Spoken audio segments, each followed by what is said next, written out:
మాట్లాడుతున్నాడంటే ఇంతకన్నా నీచమైనటువంటి రాజకీయాలు మరొకటి ఉంటాయని నేను అనుకోవడం లేదు. ఇవాళకి జగన్మోహన్ రెడ్డి గారు 16 మాసాల నుంచి జైల్లో ఉన్నారు. నేను ఒకటే మనవి చేస్తున్నా, కేవలం నేరారోపణ మాత్రమే జగన్మోహన్ రెడ్డి గారి మీద జరిగింది. ఆయన ఎవరు అంటున్నారు, నామా నాగేశ్వరరావు గారు మరెవరో తెలియక 43,000 కోట్ల రూపాయలు అవినీతి చోటు చేసుకుంటే 250 కోట్ల ఆస్తులు కూడా జప్తు చేయలేదు. ఈ వ్యవహారంలో కుట్ర దాగి ఉన్నదని నేను అడుగుతా ఉన్నా. 43,000 కోట్ల రూపాయలు నిరూపణైనట్టుగా మాట్లాడుతున్నారు. కేవలం అభియోగాలు మాత్రమే. జగన్మోహన్ రెడ్డి గారి మీద ఏ కేసులోనూ ఎక్కడా కూడా నేరారోపణ దశలోనే ఉంది తప్ప ఎక్కడా కూడా నేరం రుజువైనటువంటి పరిస్థితి లేదు. చివరికి చంద్రబాబు నాయుడు గారు ఎంతకు దిగజారిపోయే పరిస్థితికి వచ్చాడు అంటే కొన్ని పత్రికల్లో కూడా రాశాయి. ఆయన ఏది మాట్లాడితే అది పత్రికలు రాయడానికి కొన్ని ఉన్నాయి, ఎల్లో మీడియా పత్రికలు. ఆయన మీడియా మీద కూడా పడిపోతున్నాడు ఈ మధ్యన. ఆయనకు సంబంధించినటువంటి అవాకులు చవాకులు కొన్ని పత్రికలు రాయడం లేదనో, లేక వాస్తవాలు జగన్మోహన్ రెడ్డి గారి దగ్గర జరుగుతున్నటువంటి విషయాలు కొన్ని మీడియాలు ప్రజలకు అందిస్తున్నాయనో వారి మీద కూడా పడుతున్నాడు. చివరికి ఏమంటా అంటే చంద్రబాబు నాయుడు గారు నిర్భయ కేసుతో జగన్మోహన్ రెడ్డి గారిని పోలుస్తున్నాడు. నిర్భయ కేసు ఒక సామాజిక అత్యాచారం కేసు.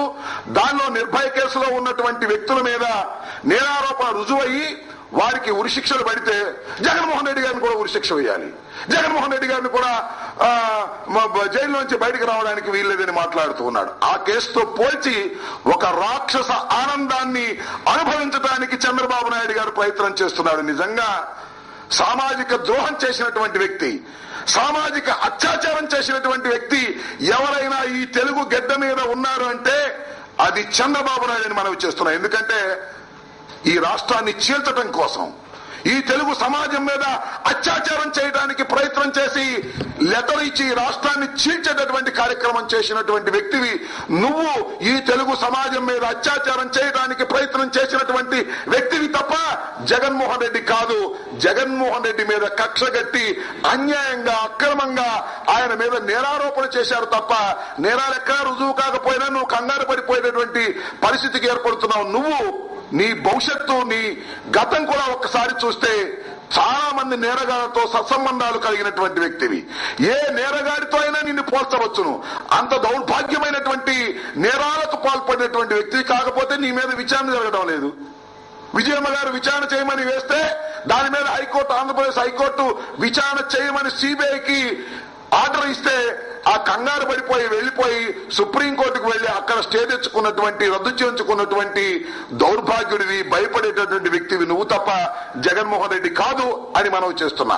ఇప్పటికైనా నీకు ధైర్యం ఉంటే చట్ట ప్రకారంగా జగన్మోహన్ రెడ్డి గారిని శిక్షించమనండి, అభ్యంతరం ఏమీ లేదు.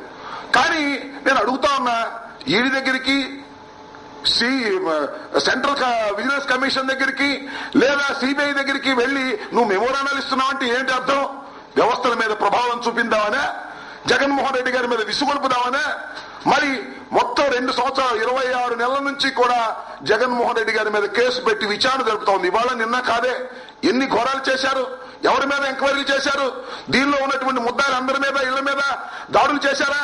కేవలం జగన్మోహన్ రెడ్డి గారి ఇంటి మీద, ఆస్తుల మీద దాడులు చేసి లెక్క చెప్పారు, ఏదో పిచ్చి లెక్కలని చెప్పారు. కానీ ఏ మంత్రుల మీద కూడా దాడులు చేయలేదు, ఏ మంత్రులు ఇళ్ళని సోదాలు చేయలేదు. దాన్ని ప్రశ్నించావా చంద్రబాబు? అది నీకు బాగా ఆనందంగా ఉన్నది. కాబట్టి కేవలం జగన్మోహన్ రెడ్డి గారు బయటకు రాకోకుండా ఉండేందుకు కావలసిన చర్యలు తీసుకోవడానికి తాపత్రయపడుతున్నటువంటి చంద్రబాబు నాయుడు గారిని చూసి సభ్య సమాజం సిగ్గుపడవలసినటువంటి పరిస్థితి ఉన్నదని ఈ సందర్భంగా నేను చెప్పదలుచుకున్నా. ఈరోజు ఢిల్లీ పంపించావు నీ బృందాన్ని, రేపు మాపు నువ్వు కూడా వెళ్ళొచ్చు. వెళ్లి బెయిల్ రాకోకుండా ఉండేందుకు తగినటువంటి ఏర్పాట్లు చేయడానికి నీ ప్రయత్నం చేస్తున్నావు. నేను మనవి చేస్తున్నా, జగన్మోహన్ రెడ్డి గారు ఇప్పటికే 16 మాసాలు అన్యాయంగా అక్రమంగా జైల్లో నిర్బంధించబడ్డాడు. కేవలం నిర్బంధం మాత్రమే, ఆయన మీద ఏ శిక్ష జరగలేదు. అయినప్పటికీ కూడా, లోపల ఉన్నప్పటికీ కూడా ప్రజల్లో బాహుళ్యంలో, ప్రజాబాహుళ్యంలో విపరీతమైనటువంటి ప్రజా అభిమానం పెళ్లిబుకుతున్నటువంటి ఈ సందర్భంలో ఆయన బెయిల్ రాకోకుండా నువ్వు నివారించడానికి ప్రయత్నం చేస్తే తెలుగు ప్రజానీకం చూస్తూ సహిస్తూ ఊరుకుంటారని మాత్రం దయచేసి అనుకోవద్దని చంద్రబాబు నాయుడు గారిని ఈ సందర్భంగా నేను హెచ్చరించదలుచుకున్నాను.